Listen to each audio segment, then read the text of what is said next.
The engagement between Soo-hyun Jang and Malia Cruz is hereby dissolved, he announced, his voice carrying easily to every corner of the room. Malia will marry me instead. That's how this war ends. The church erupted into chaos. People gasped and whispered and shouted over each other. My mother's hand flew to her mouth, her face going white as paper. Soo-hyun stepped forward like he wanted to protest, but one look from his brother stopped him cold. I couldn't breathe. Couldn't process what had just happened. Jae-won turned back to me, closing the distance between us. He reached out and touched my cheek with one scarred finger, his skin rough against mine. See you at the altar, princess. 3 days earlier. The coffin shouldn't have been closed. I stood in the front row, staring at the dark mahogany wood that hid my father's face forever. They said the bullets had done too much damage. They said I wouldn't want to see him like that. But I did want to see him. I wanted to see what they had done to him so I would never forget. The church was packed with bodies pressed shoulder to shoulder. Everyone who mattered in our world was here, dressed in expensive black suits and designer dresses, whispering prayers they didn't mean.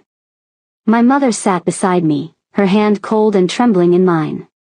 She hadn't spoken a word since yesterday morning when the police finished questioning her. I scanned the crowd slowly, taking inventory. Friends, enemies, allies, they all looked the same when they were pretending to mourn. But I knew half of them were here just to make sure Papa was really dead. To see the great David Kamau Cruz reduced to nothing but a box and some flowers. David was a devoted father and husband, Pastor Achin said from the altar, his voice echoing off the stone walls. A pillar of our community who will be deeply missed. Liar. Papa was many things, but a pillar of the community wasn't one of them. He was ruthless when he needed to be. He was feared by his enemies and respected by his allies. He built an empire from nothing and ruled it with an iron fist. And he was mine. My protector. My teacher. My whole world. Now he was gone, and I was alone. Someone had killed him 3 nights ago. Shot him 4 times in his own study while I slept peacefully upstairs, dreaming about my wedding dress. By the time I found him the next morning, his blood had soaked deep into the Persian carpet he'd bought for my mother's birthday. There had been a single black rose lying on his mahogany desk, the killer's signature. I knew exactly who left black roses. The heavy church doors creaked open behind us. A ripple of whispers swept through the congregation as everyone turned to look. Through the doorway, I could see a sleek black Genesis parked at the curb. The kind of car only the Jang family drove. My heart started pounding against my ribs. Soo-hyun Jang stepped out first, wearing a charcoal suit that probably cost more than most people made in 3 months. His dark hair was perfectly styled. He was supposed to be my husband in exactly 14 days. Our marriage would have united the Cruz and Jang families, ending a war that had lasted 20 years and cost dozens of lives. 3 months ago, I dreaded the arrangement. But Soo-hyun had surprised me. He was gentle. I'd begun to think maybe an arranged marriage didn't have to mean a loveless one. Now I didn't know what we were to each other. Soo-hyun walked down the center aisle, his eyes fixed on the marble floor. He wouldn't look at me. When I had tried to call him yesterday after the police left, he hadn't answered. When I tried again this morning, his phone went straight to voicemail. Something was wrong. Soo-hyun had always been cool and distant, but he'd never ignored me completely. Not when my father had just been murdered. But then I saw another figure emerging from the car, and my blood turned to ice. The entire church went dead silent. Jae-won Jang. Soo-hyun's older brother. The prodigal son who had vanished 5 years ago after beating 3 rival soldiers to death with his bare hands in a warehouse. The one they whispered about in dark corners, calling him the devil of soul. The ghost who haunted our nightmares. The one who left black roses at crime scenes. He walked into the sacred space like he owned it, like God himself had invited him personally. His black hair was longer than I remembered, pushed back from a face that could have been carved from stone. A thin scar ran from his left temple down to his jaw, new since I'd last seen him. His hands, I noticed, bore old knife wounds that had never healed properly, leaving white lines across his knuckles. Everyone moved out of his way instinctively, pressing against the pews like he carried some invisible disease. Even the old women who had known him since childhood crossed themselves as he passed. He stopped directly in front of my father's coffin. The silence stretched so tight I thought it might snap. My mother's fingernails dug into my palm. J1 reached slowly into his jacket. I held my breath, half expecting him to pull out a gun and finish whatever he'd started 3 nights ago. Instead, he withdrew a single black rose, its petals dark as midnight, and placed it gently on top of the polished casket. The same signature. The exact same flower that had been waiting on Papa's desk. Hot rage exploded through my chest. I shot to my feet so fast my chair scraped loudly against the stone floor, the sound echoing through the sanctuary like a gunshot. You killed my father. My voice cut through the silence. Every head in the church turned toward me, but I only had eyes for J1. He looked up from the coffin slowly, his dark eyes finding mine. He didn't look surprised. He didn't look guilty or ashamed. He looked hungry. Like a predator that had just spotted its next meal. Did I? He asked. His voice was low and rough. It sent an unwelcome shiver down my spine. You left your calling card. Everyone knows the black rose belongs to you. He took a step closer to me. I should have backed away, every survival instinct I had was screaming at me to run.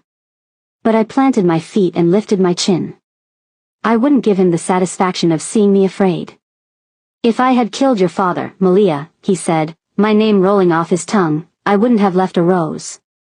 His eyes burned into mine, holding me captive. That's not a warning. It's a message. What message? I demanded, my voice stronger than I felt. A slow, predatory smile spread across his face. It was the most beautiful and terrifying thing I'd ever seen. He turned away from me and faced the congregation. Every person in the church held their breath, waiting to see what the devil would do next.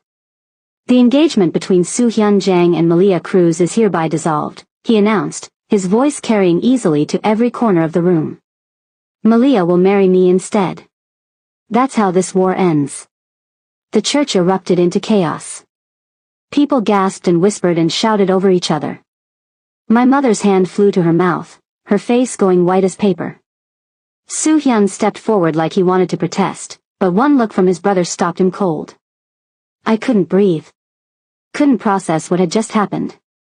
J1 turned back to me, closing the distance between us. He reached out and touched my cheek with one scarred finger, his skin rough against mine. See you at the altar, princess. Then he walked out of the church like he hadn't just blown my entire world to pieces. Everything is swapped in cleanly. How does it feel? The ride home from the cemetery passed in complete silence. I sat in the back of our black sedan, watching the city pass through tinted windows. My mother hadn't said a word since we'd left the church. Her hands were folded in her lap, perfectly still, but I could see the way her jaw clenched every few seconds. She was thinking about J1's announcement. We all were. When we pulled through the iron gates of the Cruz estate, I noticed the extra security. Men I didn't recognize stood at the entrance, their suits bulging with weapons. More guards patrolled the gardens. Papa's death had made everyone paranoid. The car stopped in front of our Mediterranean-style mansion. Home sweet home, if you could call a fortress home. 23 rooms, bulletproof windows, and enough surveillance cameras to run a small television network. I climbed out without waiting for the driver and marched straight through the front doors. My heels clicked against the marble floors as I headed for Papa's office, the one place in this house where I'd always found answers. Malia, wait. My mother's voice stopped me at the bottom of the staircase. I turned to face her. Elena Cruz was still a beautiful woman at 45, with the same dark hair and warm brown skin I'd inherited. But today she looked older, more fragile. The past 3 days had aged her years. We need to talk, she said quietly. Yes, we do. I crossed my arms. Starting with why you didn't look surprised when J1 made his little announcement. Her face went pale. That told me everything I needed to know. You knew, I said, my voice rising. You knew he was going to do that. Malia, please. Let's go to the sitting room. No. I want answers now. Right here. I stepped closer to her, studying her face. How long have you known Papa was dead before I found him? She flinched like I'd slapped her. That's not. And don't lie to me. I can always tell when you're lying. My mother looked around nervously, checking to make sure we were alone. Then she grabbed my arm and pulled me toward the sitting room anyway. The moment she closed the door behind us, she seemed to crumble. She sank into Papa's favorite leather chair and buried her face in her hands. They came to me 2 days ago, she whispered. Who came to you? The elders. Your Uncle Kwame, Tobias, Samuel. All of them. She looked up at me with tears in her eyes. They said there would be more bloodshed if we didn't act quickly. More families would get involved. More people would die. So you decided to auction me off to the highest bidder? It's not like that.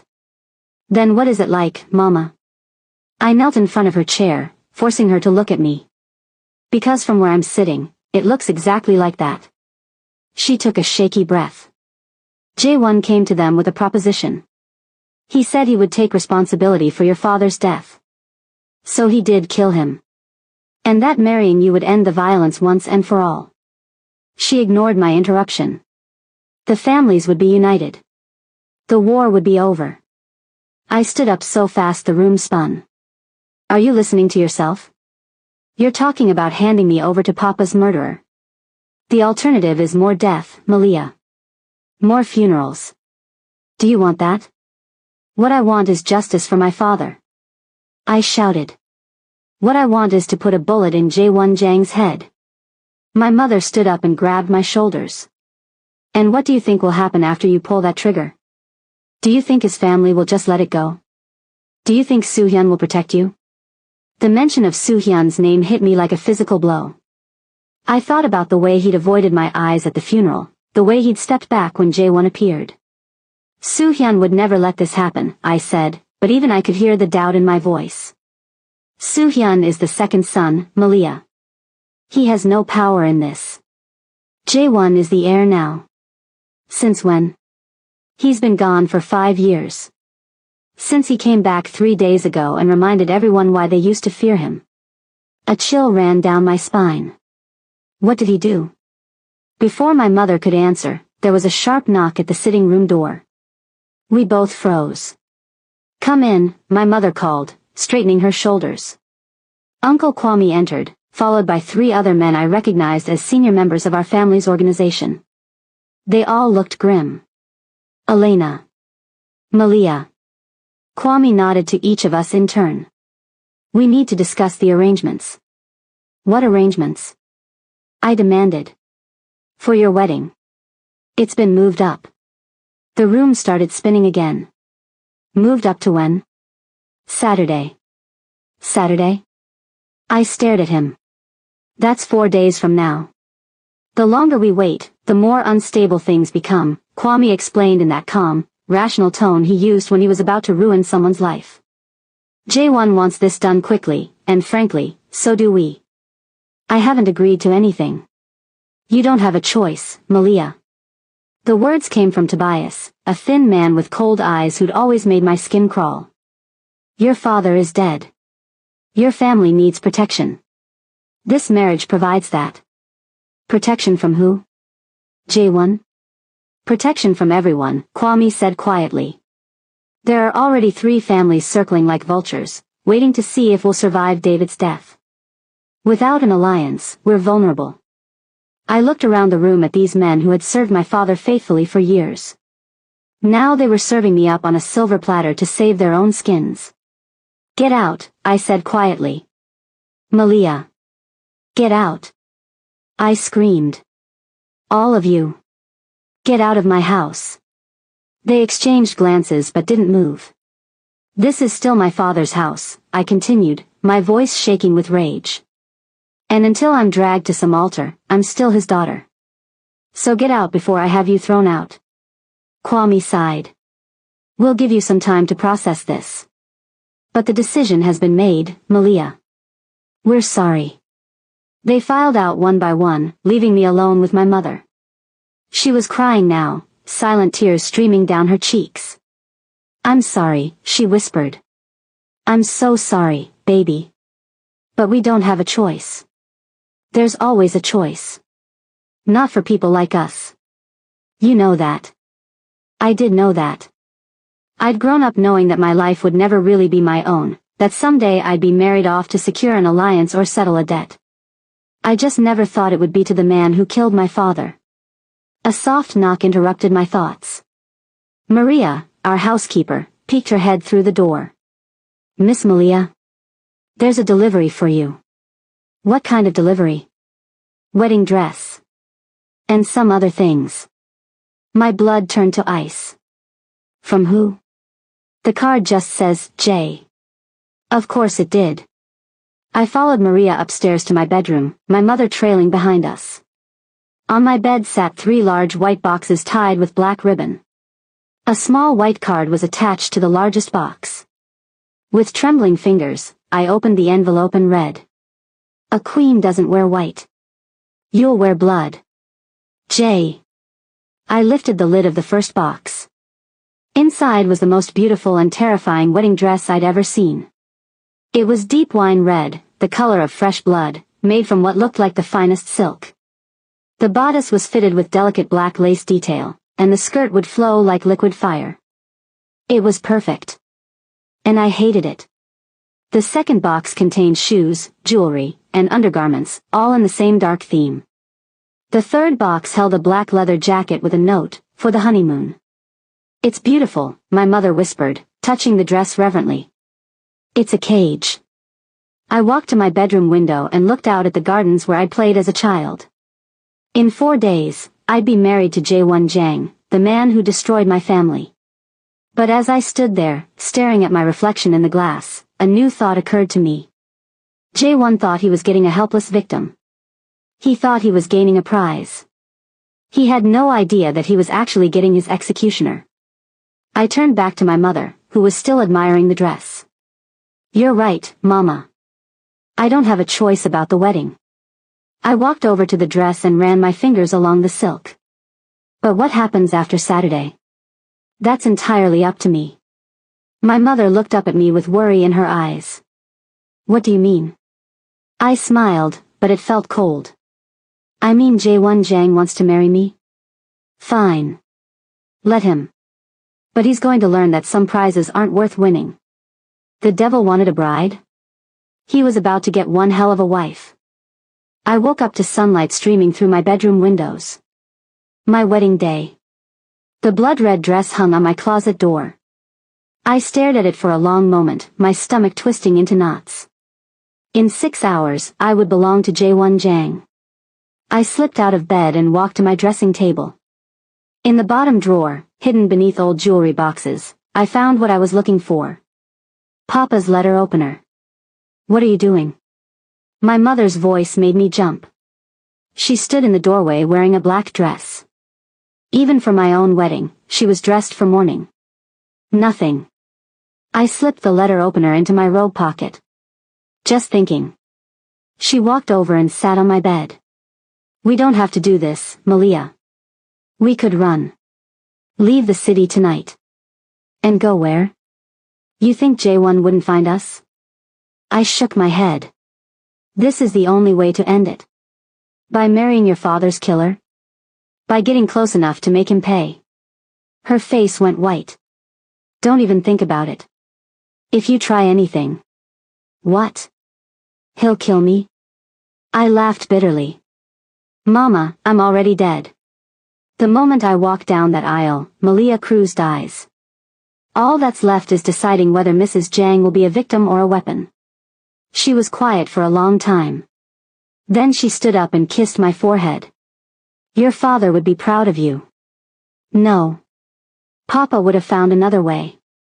I looked at myself in the mirror. But Papa's not here. So this is what we have. An hour later, I was sitting in front of my dressing table while Maria did my hair. The letter opener was now hidden in my garter, pressed against my thigh. Every time I shifted, I felt the cool metal reminding me that I wasn't completely helpless. A knock on my bedroom door interrupted my thoughts. Come in, I called, expecting my mother. Instead, Soo-hyun Jang stepped into my room. He looked terrible.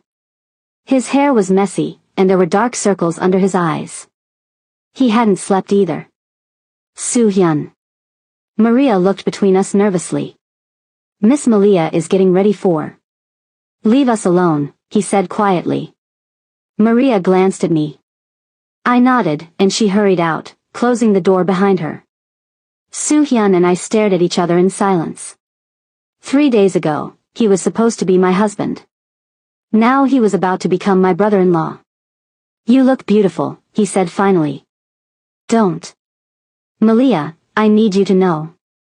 He ran his hands through his hair. I tried to stop this. I went to my father's advisors, to the other families. No one would listen. Because your brother scares them. Because my brother owns them. Soo-hyun stepped closer. Jae-won didn't just come back to claim you. He came back to take control of everything. Our family, your family, the entire operation. I turned to face him fully. Are you trying to warn me about something I don't already know? I'm trying to tell you that Jae-won has been obsessed with you since we were teenagers. His voice was barely a whisper. Before he left, he used to watch you at family gatherings. He knew everything about you. My blood ran cold. What are you saying? I'm saying this isn't just about revenge for our father's death. Jae-won wanted you long before David was killed. The room suddenly felt too small. Then who? I don't know who killed your father. But I know my brother, and when Jae-won wants something, he takes it. No matter what he has to destroy to get it. I stood up slowly, my legs shaking. Why are you telling me this? Because in 2 hours, you're going to be trapped in his house with no way out. Soo-hyun reached into his jacket and pulled out a small silver phone. This number will reach me directly. If you need help, if he hurts you, call me. I took the phone and slipped it into my bra. Why would you help me? Because you were supposed to be mine. Because I... He stopped himself. Because someone needs to protect you from him. I don't need protection. I need revenge. Malia, please. Don't try to fight Jae-won head-on. He's not like other men. He's not even like other criminals. He's something else entirely. What do you mean? Before Soo-hyun could answer, my bedroom door burst open. Jae-won walked in like he owned the place. Brother. His voice was deadly calm. I thought I told you to stay away from my bride. Soo-hyun went pale but didn't back down. I was just... You were just leaving. Jae-won's eyes never left Soo-hyun's face. Weren't you? The tension in the room was suffocating. For a moment, I thought Soo-hyun might actually stand up to his brother. Then his shoulders sagged in defeat. Take care of yourself, Malia, he said quietly, and walked out. Jae-won watched him go, then turned to me with a smile that made my skin crawl. You look stunning in red. Like you were born to wear it. What do you want? To escort my bride to church, of course. He walked over to my vanity and picked up my perfume bottle, inhaling the scent. Can't have you running away before the ceremony. I'm not going anywhere. No. You're not. He set the perfume down and reached into his jacket. I brought you a wedding gift. He pulled out a small black box and placed it on my vanity. Inside was my father's signet ring, the one he'd worn every day of his life. The one that should have been buried with him. Where did you get this? My voice came out as a whisper. I took it off his finger. Jae-won's voice was casual, like he was discussing the weather. Right after I put 4 bullets in his chest. The world stopped spinning. You admit it. To you? Always. He stepped closer until I could smell his cologne. I want you to know exactly who you're marrying, princess. I want you to understand what you're getting into. Why? The word came out strangled. Because honesty is important in a marriage. His hand touched my cheek, the same way it had at the funeral. Your father killed mine when I was 12 years old. I spent 15 years planning my revenge. And you, beautiful Malia, are the final piece. I should have been terrified. I should have been crying or begging or trying to run. Instead, I felt something cold and sharp settle in my chest. Is that all I am to you? Revenge? His thumb brushed across my bottom lip. Oh no, sweetheart. You're so much more than that. What else? You're mine. His voice dropped to a whisper. You've been mine since the moment I first saw you at your 18th birthday party. You just didn't know it yet. Soo-hyun had been right. This wasn't just about my father. The car is waiting, Jae-won said, stepping back. Time to go become Mrs. Jang. He walked toward the door, then paused. Oh, and Malia? Whatever Soo-hyun gave you, I'd throw it away if I were you. Phones can be traced. And I don't like my wife talking to other men. He left me alone with my father's ring and the terrible understanding that I was walking into something much worse than an arranged marriage. I was walking into a trap that had been 20 years in the making. But as I slipped the ring onto my finger and checked that the letter opener was still secure against my thigh, I smiled. Jae-won thought he was getting his ultimate prize. He had no idea he was about to marry his own destruction. The church looked exactly the same as it had 3 days ago for Papa's funeral. Same people in the same benches. Same flowers decorating the altar. The only difference was that today, everyone was pretending to celebrate instead of mourn. Jae-won's hand was firm on my arm as we walked down the aisle together. No father to give me away. Just the devil escorting his prize to the altar. I could feel every pair of eyes in the church watching us. Some looked curious, others terrified. A few of the older women crossed themselves as we passed, like they were witnessing something unholy. They weren't wrong. When we reached the front, Jae-won turned to face me. In the stained glass light, his scar looked even more pronounced. A reminder that he was dangerous in ways I was only beginning to understand. Pastor Aching looked like he wanted to be anywhere else in the world. His hands shook as he opened his Bible. Dearly beloved, he began, his voice barely steady. We are gathered here today to witness the union of Jae-won Jang and Malia Cruz. I tuned out most of his speech about love and commitment. None of it applied to what was happening here. This wasn't a wedding. It was a business transaction wrapped in white lies and red silk. Do you, Jae-won Jang, take Malia Cruz to be your lawfully wedded wife? Pastor Aching asked. Jae-won's dark eyes locked onto mine. I claim Malia as mine, he said, his voice carrying to every corner of the church. To possess and protect, to own and worship, until death separates us. Those weren't the traditional vows. But then again, Jae-won had never been traditional. And do you, Malia Cruz, take Jae-won Jang to be your lawfully wedded husband? This was it. My last chance to run, to scream, to tell everyone what he'd done to my father. Instead, I lifted my chin and looked directly into the eyes of my father's killer. I vow to remember every sin you've committed against my family, I said clearly. I vow to stand by your side until I can make you pay for each one. And I promise that death will be a mercy you'll beg for before I'm done with you. Gasps echoed through the church. Someone in the back actually laughed. Pastor Aching looked like he might faint. Jae-won's smile was sharp as a blade.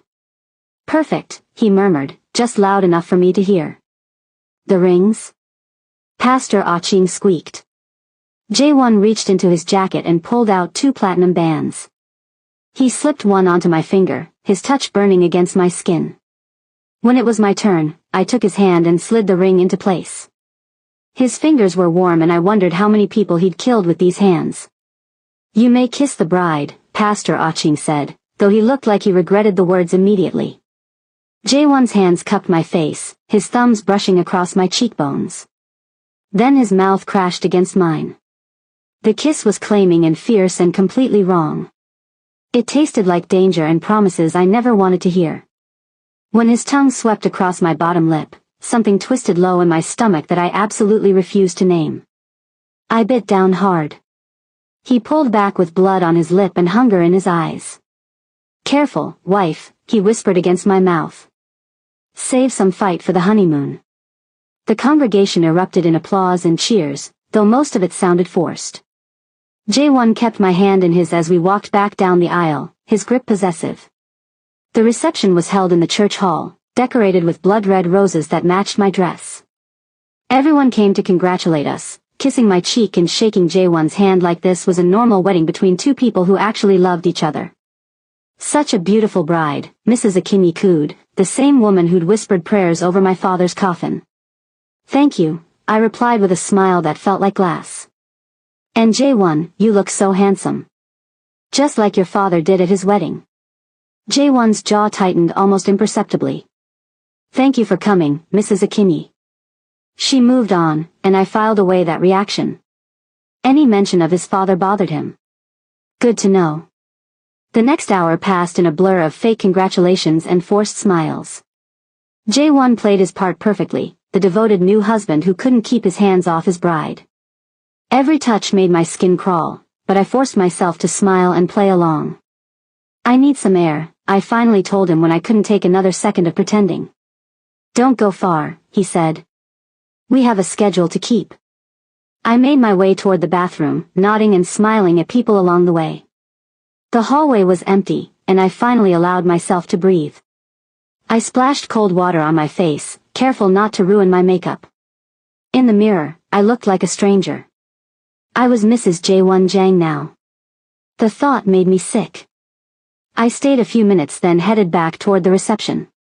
Footsteps echoed behind me in the empty hallway. I turned, expecting to see Jaewon coming to drag me back to the party. Instead, Soo-hyun stepped out of the shadows. We need to talk, he said urgently. What are you doing? Jaewon will. Jaewon is distracted. Listen to me. He grabbed my shoulders. I need to speak to you. I looked at him hesitantly. I'm listening. Not here. Come with me. Just for a few minutes. No. I stepped back. Soo-hyun, I can't. Jaewon will notice if I'm gone too long. This is important. Then tell me here. I can't. There are too many people. His grip on my shoulders tightened. Just trust me. I said no. I tried to pull away from him. Whatever you want to tell me can wait. His face changed then. The gentle expression melted away, replaced by something colder. I'm sorry, he said quietly. Before I could ask what he meant, his hand clamped over my mouth and nose with a cloth that smelled like chemicals. I struggled against his strong arm, trying to scream, but the sound was muffled. Don't fight it, he whispered in my ear. This will be easier if you don't fight. The world started spinning. My legs gave out as darkness pulled me under. I woke up to darkness. Not the soft darkness of sleep, but the cold, suffocating kind that pressed against your eyes and told you something was very wrong. My head felt like it had been split open and stitched back together badly. My wrists were bound behind me, the rope biting into my skin every time I moved. I forced myself to stay still and breathe. Think, Malia. Think. The floor beneath me was concrete. Cold and damp. The air smelled like motor oil and something metallic that I didn't want to identify. Somewhere in the distance, water dripped in a steady rhythm. A warehouse maybe, or a basement. I opened my eyes slowly. The room was lit by a single bare bulb hanging from the ceiling. Crates were stacked against the walls. Two men I didn't recognize stood near a heavy metal door, speaking to each other in low voices. They hadn't noticed I was awake yet. I flexed my fingers carefully, testing the rope. Tight, but not perfect. Whoever had tied it wasn't expecting their prisoner to know what they were doing. Papa had made sure I knew what I was doing. Thank you, Papa. I shifted slowly, working my wrists back and forth in tiny movements, feeling for any give in the knot. My garter was still in place. I could feel the letter opener pressing against my thigh like a promise. The metal door swung open. Soo-hyun walked in wearing a different suit than he'd had on at the reception. He'd changed. He'd planned this down to the last detail. The gentle, sad-eyed man who had pressed a phone into my hand this morning was completely gone. In his place was someone I didn't recognize at all. His posture was different, his expression emptied of everything warm. He looked at me the way my father's enemies used to look at things they wanted to own. You're awake, he said, crouching down to my level. Good. I was getting impatient. Soo-hyun. I kept my voice steady. What is this? This is the part where things get honest between us. He tilted his head, studying me like I was something interesting he'd found. I've been patient for a very long time, Malia. Longer than you know. Patient about what? About you. He reached out and touched a strand of hair that had fallen across my face, tucking it back with unsettling gentleness. Do you know how difficult it was, watching my brother claim you like that? Standing there while he put his ring on your finger? Something cold settled in my stomach. You wanted to marry me. I was always supposed to marry you. His voice hardened. The arrangement was mine first. My idea. I went to your father 18 months ago with the proposal. He agreed. Everything was in place. Then why? Because Jae-won came back. The name came out of his mouth like something bitter. He walked back in after 5 years and took everything I'd built. Just like he always has. My father's respect. My position in the family. And then you. I stared at him. You killed my father. The words landed in the silence like a stone dropped into still water. Soo-hyun smiled. It was nothing like the smile I'd seen at family gatherings, the careful charming one he'd used to make me think he was safe. This one was sharp and cold and completely honest. Your father was going to tell Jae-won the truth about who proposed the arrangement first. He was going to tell him it was my idea, that I'd been building an alliance with the Cruz family behind Jae-won's back for over a year. He stood up and straightened his jacket. I couldn't allow that. So you shot him 4 times and left a black rose to frame your own brother. Jae-won's reputation made it easy. Everyone already believed he was capable of it. Soo-hyun shrugged. He practically framed himself. The rope gave slightly. I kept my expression neutral, kept him talking. And the phone you gave me this morning? The warnings about Jae-won? Insurance. If you trusted me, you'd come to me when things got difficult. And if things got difficult enough, you might have done my work for me. He looked almost impressed with himself. You were always going to be useful, Malia. One way or another. You're insane. I'm thorough. He crouched back down, his face level with mine. Here's what happens now. You're going to help me convince the remaining Cruz elders that Jae-won is unfit to lead. That he kidnapped you on your wedding night and threatened your life. With your testimony and your family's support, I take control of both organizations. And if I refuse? His eyes didn't change. Then I start with your mother. The rope gave another fraction. Almost there. You'd kill your own alliance. I'd build a new one. You're valuable, Malia, but you're not irreplaceable. He stood again and checked his watch. I'll give you some time to think about it. We have until morning before anyone starts asking serious questions. He nodded to the 2 guards and moved toward the door. Soo-hyun. My voice stopped him. When Jae-won finds out what you've done, and he will find out, there won't be anywhere on this earth you can hide. He paused with his hand on the door. Jae-won won't find anything. He'll be too busy trying to convince everyone he didn't kidnap his own bride on their wedding night. He walked out. The door clanged shut behind him. The moment his footsteps faded, I went to work on the rope in earnest. 3 floors above the warehouse, in a black Genesis with the engine running, Jae-won Jang stared at the building's entrance. He'd known from the moment Soo-hyun slipped away from the reception.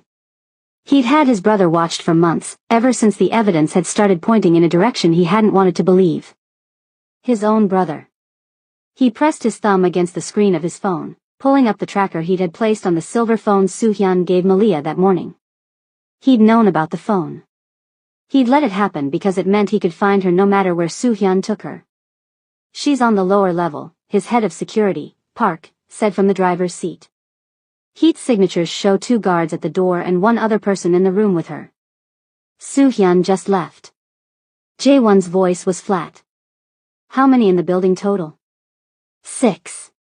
Maybe 7. 6 to 1 odds. He'd faced worse. He reached into the back seat for his jacket. I want Soo-hyun followed, not stopped. I need to know who else he's been talking to before we move on him. And the men inside? Jae-won checked his weapon and pushed open the car door. They shouldn't have touched my wife. I had one wrist free when the shooting started. 3 shots. Then 2 more. Then silence. The guards near the door drew their weapons and positioned themselves on either side. I used the distraction to work the rope off my second wrist, my fingers clumsy and numb. The moment my hands were free, I reached under my dress and pulled out the letter opener. It wasn't much. But it was something.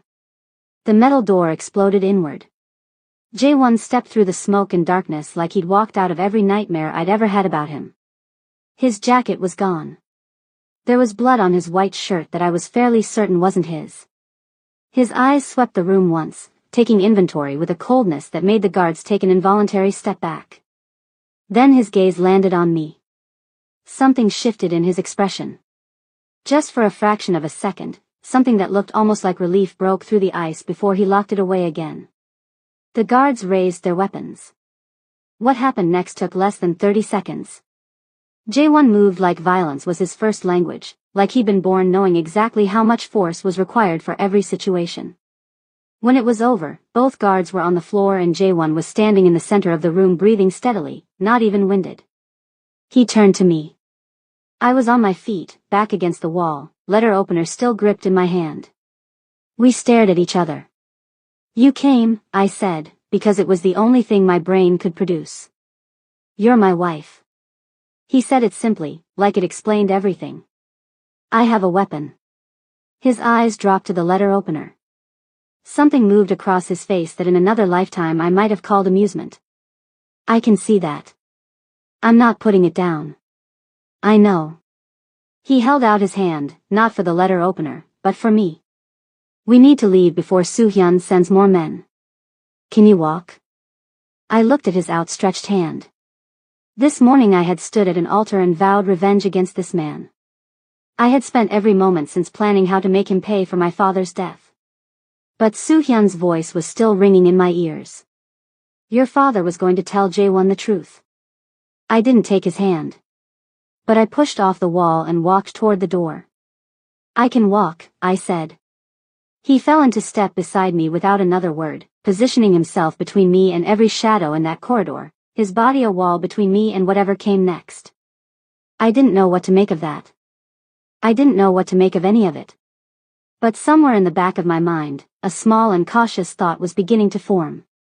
A thought I wasn't ready to say out loud yet, wasn't ready to even fully think. What if I'd been wrong about everything? I buried it quickly. Old habits die hard. But it had been there. And now I couldn't completely unfind it. The drive back was silent. I sat in the back seat of the Genesis, staring at the city lights bleeding past the window. Jae-won sat beside me, not touching, not speaking. Just present in that way he had, filling up space without trying. Park drove without being told where to go. Apparently everyone knew except me. Where are we going? I asked. My house. Jae-won's voice was quiet. It's the safest place right now. Safest for who? He turned to look at me. In the passing streetlights his scar caught the light, that thin line running from temple to jaw that I'd spent days cataloging as evidence of how dangerous he was. For you, he said simply. I turned back to the window. His house turned out to be a sleek modern building set behind high walls in a quiet part of the city. Nothing like the Cruz estate with its Mediterranean columns and ornate gates. This place was minimal and severe and somehow more intimidating for it. Inside was the same. Clean lines, dark furniture, floor-to-ceiling windows that looked out over the city like a watchtower. Everything precisely where it needed to be. Nothing wasted. It looked like a man who had learned not to get attached to things. A woman I didn't recognize met us at the door, her eyes taking in my torn dress and rope-marked wrists without any visible reaction. I'll prepare the guest room, she said. The main room, Jae-won said. She nodded and disappeared. I rounded on him. I'm not sleeping in your room. You're sleeping in the room with the reinforced door and the panic button beside the bed. He walked past me toward the kitchen. But call it whatever makes you comfortable. I followed him because I didn't know where else to go. He moved around the kitchen with quiet efficiency, filling a glass with water and setting it on the counter in front of me. Then he opened a cabinet and produced a first aid kit. "Sit," he said, nodding to the stool. "I'm fine. Your wrists are bleeding." I looked down. He was right. The rope had done more damage than I'd realized. 2 thin lines of red circled each wrist where I'd worked myself free. I sat. He pulled up a stool across from me and opened the kit without a word. His hands were careful as he cleaned the abrasions, his touch completely different from what I expected. No roughness. No possessiveness. Just quiet, methodical care. I watched his face while he worked. The hard lines of it, the scar, the dark eyes focused on the task. I had memorized this face as the face of my enemy. I had fallen asleep planning what I would do to it. Now I didn't know what I was looking at. "Soo-hyun told me things," I said. "I know. He said my father was going to tell you about the arrangement. That it was Soo-hyun's idea first." I paused. "Is that true?" Jae-won's hand stilled for just a moment. Then he continued wrapping my wrist. "Yes. So you knew Soo-hyun had motive?" I suspected. For about 4 months. He set down the bandage and moved to my other wrist. I didn't have proof until 3 weeks ago. 3 weeks ago. Before the funeral. Before any of this started. "Then why didn't you?" I stopped myself. "Why didn't I what?" "Go to the authorities?" A short humorless sound escaped him. "Go to your family's elders? Tell them the son of the Jang family murdered the head of the Cruz family and hope they believe me over their own grief?" I didn't have an answer for that. "Soo-hyun had spent 18 months building relationships with everyone around you," Jae-won continued. "He was careful and patient and very good at making people trust him. By the time your father died, half your organization already loved him." He finished wrapping my second wrist and sat back. The only way to draw him out was to give him a reason to move. Something cold began to settle in my chest. A dawning understanding that I really didn't want to have. "The announcement at the funeral," I said slowly. "Claiming me. The forced marriage." Jae-won said nothing. "You did it on purpose. You took me away from him before he could use the engagement to get what he wanted." I stared at him. "You made yourself the villain so he'd have to come out of the shadows to get to me." Still nothing. But he didn't look away. "You let me hate you." My voice came out strange. "You stood there while I accused you of killing my father in front of everyone and you just..." I broke off. "Why didn't you just tell me the truth?" "Because you would have gone after him yourself." His voice was flat but certain.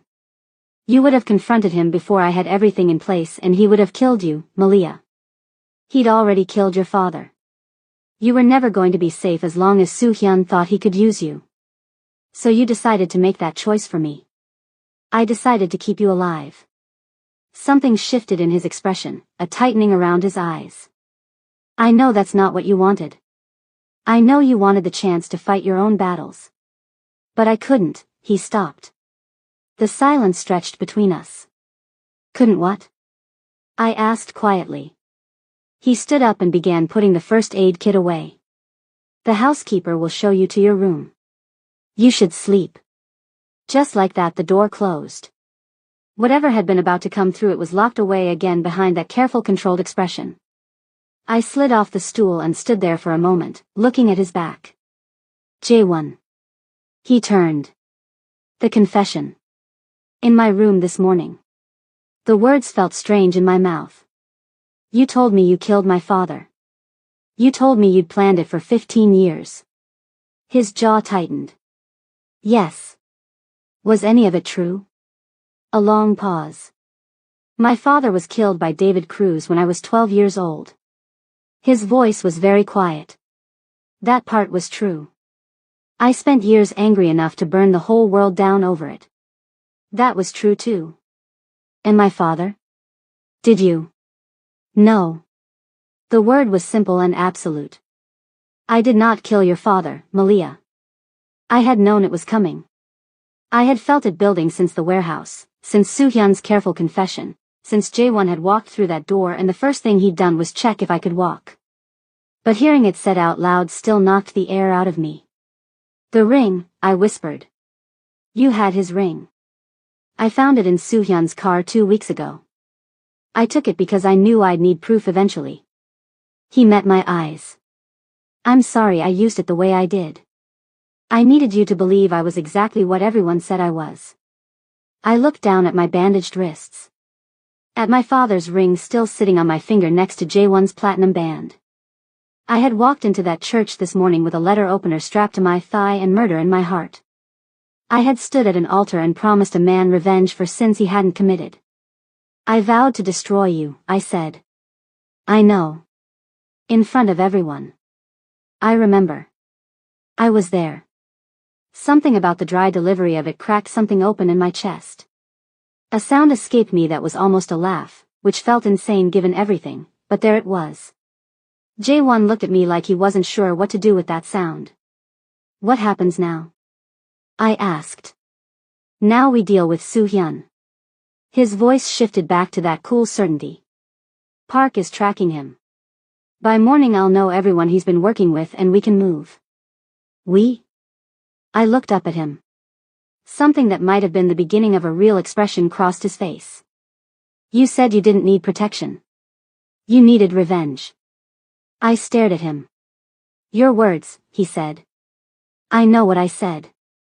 "Then get some sleep, Malia. Tomorrow we finish this together."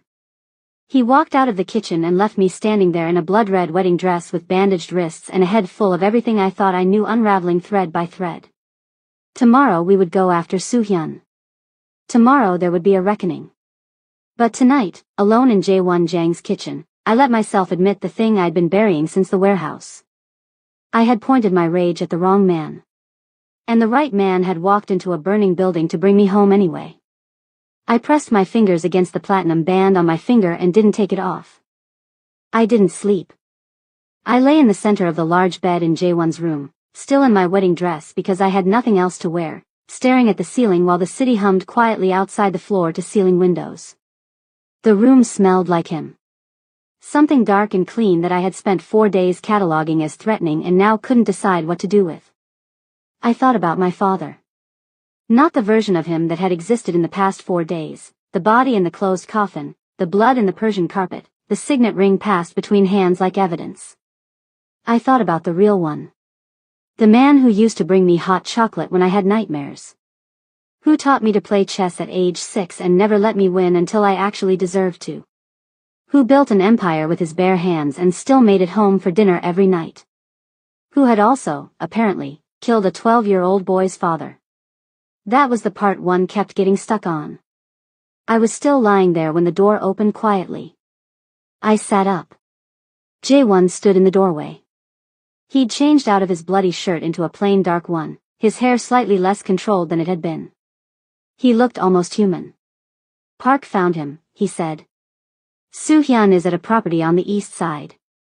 One of 3 families he's been meeting with in secret." "Which families?" He told me. 2 of the names I recognized as longtime allies of my father. The third made my stomach drop. "Uncle Kwame," I said flatly. "He was approached 6 months ago." "From what Park can tell, he agreed 3 months back." I closed my eyes. The man who had sat in my sitting room yesterday and told me the decision had been made. Who had looked at me with what I thought was regret. "How many people has Soo-hyun been running?" I asked. "Enough." Jae-won moved into the room and sat in the chair by the window, forearms resting on his knees. "He's been building this for 2 years, Malia. Your father's death wasn't impulsive. It was the final piece of a very long plan. Just like yours." He met my eyes. "Yes. Just like mine." The honesty of it was startling. No deflection, no softening. Just the clean admission of what he was and what he'd intended. "Tell me," I said. "Everything. From the beginning." He was quiet for a moment. Outside, the city breathed and hummed. Then he leaned back in the chair and began. "My father's name was Hanjun Jang. He was not a good man, but he was my father, and I was 12 years old when David Cruz had him killed over a territory dispute that could have been settled a dozen other ways. His voice was even, like he'd made peace with the facts if not the feeling. I grew up inside that anger. It became the thing I organized my entire life around. The warehouse, I said quietly. 5 years ago. The 3 men. They were the ones who carried out the order. The ones who pulled the trigger on my father. He said it without apology. I don't expect you to be comfortable with that. I'm not. I paused. But I understand it. Something shifted in his expression at that. I left after because I knew if I stayed I would go straight for David next. And I wasn't ready. I needed to be certain, needed to build something that would last beyond one act of revenge. He looked at his hands. I spent 5 years making sure that when I came back with enough to end it properly. And Soo-hyun? Soo-hyun reached out to me 8 months ago. Told me he wanted to broker peace between our families. Said he had an arrangement in mind. A humorless sound. I was suspicious, but I listened. He told me about the proposal he'd made to your father, the marriage alliance, the united organization. It sounded almost reasonable. But Soo-hyun has always been very good at sounding reasonable. Jae-won's jaw tightened. 3 months ago one of my men intercepted a communication that didn't fit. A conversation between Soo-hyun and one of your father's senior men, discussing what would happen to the Cruz organization once David was gone. The air left the room. He was already planning it, I said. He'd been planning it since before he ever came to me. The peace proposal, the marriage arrangement, reaching out to me after 5 years, it was all positioning. He needed me back in the city so that when David was killed, I was already present and already carrying 15 years of motive. Jae-won looked at me steadily. He needed a ready-made suspect. I thought about Soo-hyun's face in that warehouse. The cold smile, the careful satisfaction of a man who had moved all his pieces exactly where he wanted them. He used you, I said. He tried to. Something cold and certain moved across Jae-won's face. I spent the next 3 months building a case. Gathering evidence, tracking his meetings, identifying everyone he'd turned. When your father died I knew it was him, but I didn't have enough yet to move. So you moved on me instead. I needed Soo-hyun to believe his plan was working. That I'd taken the bait, claimed you as revenge, given him exactly the chaos he needed to step into. He paused. I also needed you somewhere I could see you. Because I was a target. Because you were going to go after whoever you thought killed your father and get yourself killed in the process.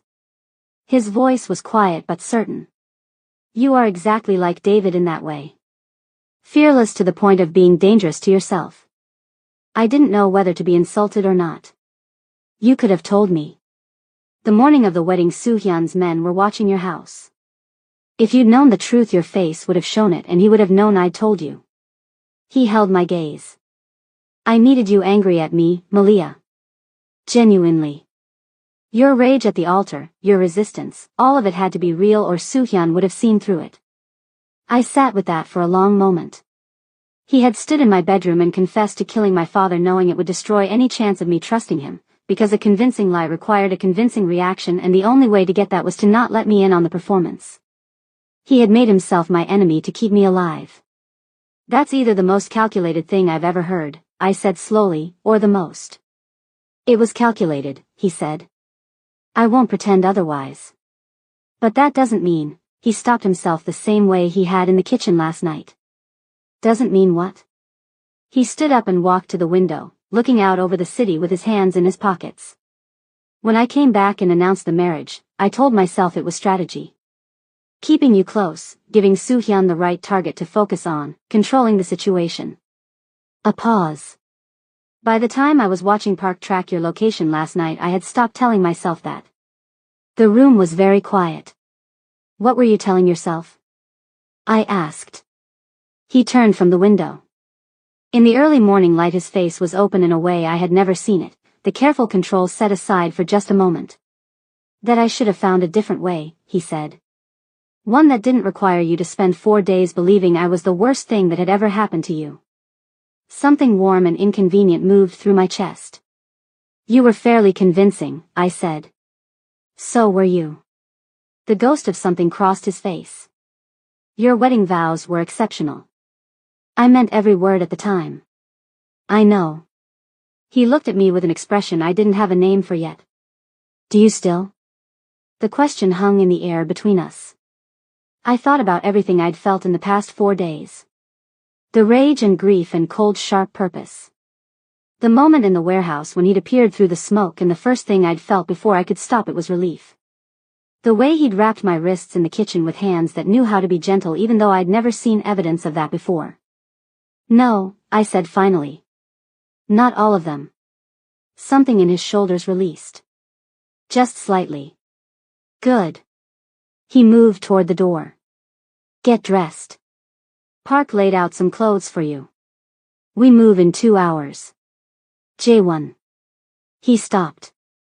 After this is over. I chose my words carefully. After Soo-hyun and Kwame and all of it. What happens to us? He turned back. For a long moment he just looked at me, this man who had walked back into a city carrying 15 years of carefully planned revenge and somewhere along the way had apparently picked up something he hadn't planned for at all. That depends entirely on you, he said. Then he walked out and left me sitting in the early morning light with my father's ring on one hand and his ring on the other, feeling, for the first time since I'd found my father's body, like the ground beneath me might actually be solid. 2 hours later we moved. Park's team hit the east side property at dawn, when the city was still gray and quiet. J1 went in first, the way he always seemed to go in first, like danger was simply a direction and he decided to walk toward it. I went in right behind him. Soo-hyun was at a table with Uncle Kwame and 2 men I recognized from my father's organization when we walked through the door. The scene froze for a full second like a photograph. Then Soo-hyun's eyes found mine and something moved across his face that I hadn't expected. Fear. Not of J1, though J1 was standing right there looking like the devil of Seoul had decided today was a good day to collect. No, Soo-hyun was looking at me.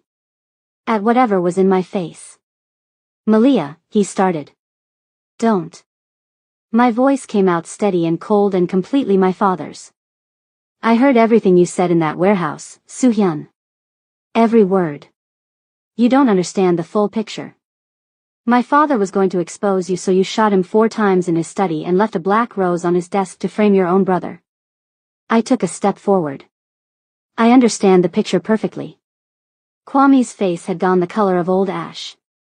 Malia, I want you to know I never intended. Save it for someone who cares. I didn't look at him. I kept my eyes on Soo-hyun.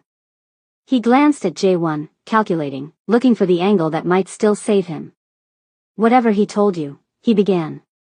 He told me the truth, I said. Which is more than you ever did. Park's men moved in from the exits. The 2 men beside Soo-hyun reached for their weapons and thought better of it quickly. Soo-hyun stood slowly, straightening his jacket with a composure that almost impressed me. So what now? You hand me over to the authorities? To which ones exactly? Half the organizations in this city think J1 kidnapped you last night. We have evidence, J1 said. His voice was very calm. 3 months' worth. Communications, financial records, witness accounts. By this afternoon there won't be a room in this city where your name doesn't mean exactly what it is.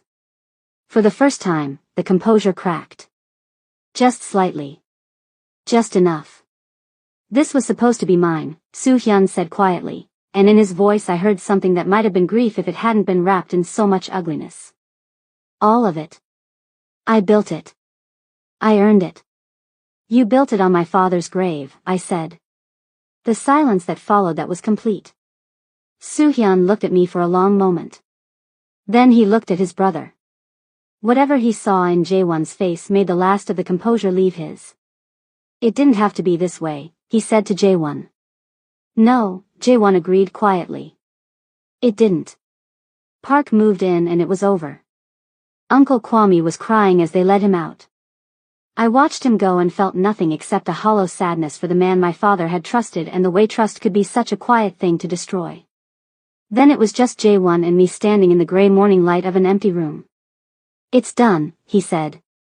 I looked around at the space where Soo-hyun had built his careful empire of lies and felt the grief move through me, clean and uncomplicated for the first time since I'd found my father's body.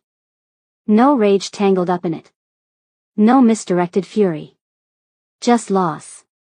And underneath the loss, something that felt tentatively like the beginning of peace. Not quite, I said. Jae-won looked at me. My father killed yours. I met his eyes. I know the reasons and the history and all of it. But I want you to know that I'm sorry. For the 12-year-old boy who lost his father. Whatever came after, whatever it made both of them into, that part was wrong. He was very still. You don't have to. I know I don't have to. I held his gaze. I want to. Something moved across his face, slow and deep, like a fault line shifting somewhere far below the surface. Your father, he said carefully, was not the only reason I came back. I waited. The 18-year-old girl at her birthday party who beat her cousin at chess and then pretended she hadn't so he wouldn't feel bad. The corner of his mouth moved. I came back for her too. I stared at him. You were at my 18th birthday party? Your father invited the Jang family as a show of good faith. A ceasefire gesture. He looked almost rueful. I stood in the corner for 3 hours telling myself I was there to assess the enemy and watched you run circles around everyone in that room. That was 7 years ago. Yes. You've been, I stopped. Started again. For 7 years? I told you. His voice was quiet. You've been mine since your 18th birthday. You just didn't know it. He'd said those same words in my bedroom before the wedding and they had made my skin crawl. Standing here now in the gray dawn with the truth laid out between us like a map, they landed completely differently. That's a long time to carry something, I said. It is. I looked at this man who had walked back into a city carrying equal measures of revenge and something more complicated, who had made himself my enemy to keep me breathing, who had wrapped my wrists in the kitchen at midnight with hands that already knew how to be careful with me. Jae-won. Yes. I'm still angry at you. I held his gaze. For not telling me. For letting me spend 4 days thinking you were the worst thing that ever happened to me. That's fair. And I think it's going to take me some time to unknow all the things I decided about you. Also fair. But. I took a breath. I'd like the time to do that. If you're offering it. The thing that had been almost an expression on his face for the past hour finally completed itself. It was not a large smile. It was quiet and careful and entirely real, and it changed his whole face into something I found I wanted to keep looking at. I'm offering it, he said. I nodded once. Then I walked past him toward the door and the gray morning and whatever came next. He fell into step beside me. And for the first time in 4 days, I didn't mind. 3 months later. Nairobi in the early morning was the most honest version of itself. Before the city woke up properly, before the noise and the movement and the relentless energy of it all kicked in, there was this quiet hour where the light came in gold and low and everything looked like it was being seen for the first time. I had started waking up early just to catch it. I stood on the balcony of the Jang residence with a cup of tea going cold in my hands, watching the city stretch itself awake below me. 3 months ago I had stood at a window in the Cruz estate and thought about cages. This balcony felt nothing like that. I was still deciding what it felt like. The door behind me opened quietly. I didn't turn around. I knew his footsteps by now, the particular unhurried weight of them. Jae-won came to stand beside me, his own cup of coffee in hand, and looked out at the city without saying anything. This was a thing I had learned about him in 3 months of careful, complicated proximity. He didn't fill silence for the sake of it. He was comfortable letting things exist without explaining them.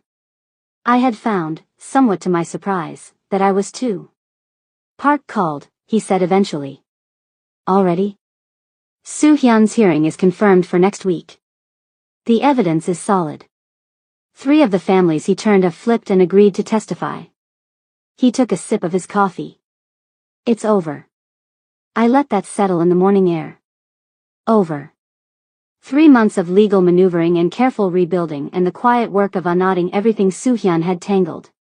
My mother had moved back into the Cruz estate last month, the extra security reduced now that the threat had a name and the name was behind bars. Uncle Kwame had confessed in full exchange for a reduced arrangement. 2 of my father's most senior men had been quietly retired. The organization was still standing. Smaller now, more careful, but standing. My mother asked about you, I said. What did she ask? Whether you were treating me well. I glanced at him sideways. I told her you were tolerable. Something moved at the corner of his mouth. High praise. I thought so. The city was brightening below us, the gold light deepening into the full warmth of morning. A week ago I had gone back to the Cruz estate for the first time since the wedding. I had walked through every room and felt my father in all of them, the particular weight of his absence in the spaces he used to fill. I had sat in his office for a long time with my hands in my lap and talked to him the way I hadn't let myself since the funeral. I had told him I understood now, about Hanjun Jiang, about the territory dispute and the decision he'd made and what it had cost. I had told him I wasn't sure I forgave it, but I was trying to understand it. I had told him about J1. I didn't know what he would have made of any of it. But I knew he would have wanted me to stop carrying the rage and start carrying something better. I was working on it. I want to visit his grave today, I said. J1 nodded. I'll drive you. You don't have to. I want to. He said it simply, the way he said most things that mattered. No elaboration, no performance. Just the fact of it placed down and left there. I had spent the first month after the truth looking for the catch.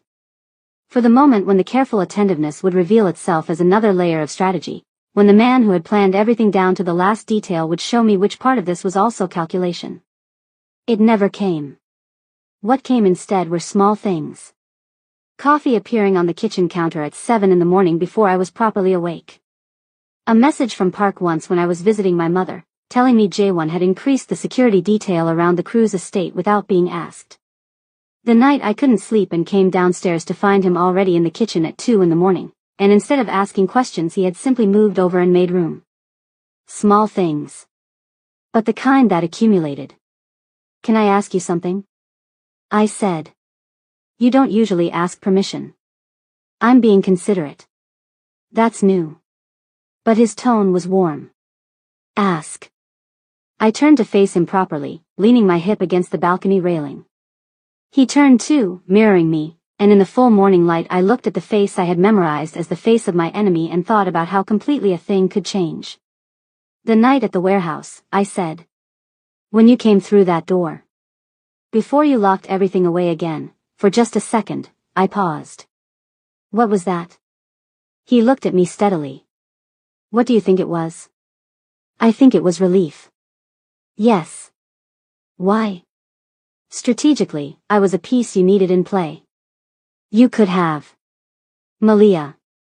His voice was quiet but stopped me completely. It stopped being strategy a long time before that night. How long? He looked out at the city for a moment. Then back at me. The morning of the wedding. When I walked into your room and you were standing there in that dress with your father's letter opener hidden in your garter and murder in your eyes. The corner of his mouth moved. I thought, she is going to be extraordinary. And then immediately thought, I have made a significant error in this plan. A sound escaped me. Genuine this time, warm and involuntary. Because? Because it is very difficult to maintain appropriate strategic distance from someone you find extraordinary. He said it with the same gravity he used for everything, which somehow made it funnier and more serious at the same time. I looked at him. This careful, complicated, infuriating man who had walked into my life at my father's funeral and turned everything upside down and somewhere in the wreckage of it had also, quietly and without making a production of it, become the steadiest thing in it. J1. Yes. I need to tell you something. He waited. I spent 4 days wanting to destroy you, I said. And then I spent another month waiting to find the part of this that was still strategy. And then another month being quietly furious that there wasn't one because it would have been so much simpler. I held his gaze. And now I'm standing here on this balcony 3 months into a marriage that started as a trap and thinking about how my mother asked if you were treating me well and the honest answer is that you are. You have been. Consistently and without requiring anything from me in return. His expression was very still and very attentive. I'm not good at this, I continued. I grew up in a world where everything meant something else and nothing was straightforward and love was either a weapon or a weakness. I don't have a clean template for whatever this is. Neither do I, he said quietly. But I think I stopped. Took a breath. Started again. I think I'm done waiting for the catch. I think whatever this is, I want to find out what it becomes. The morning light was fully gold now, warm and unhurried across both our faces. J1 set his coffee cup on the railing and reached out slowly, giving me every opportunity to step back.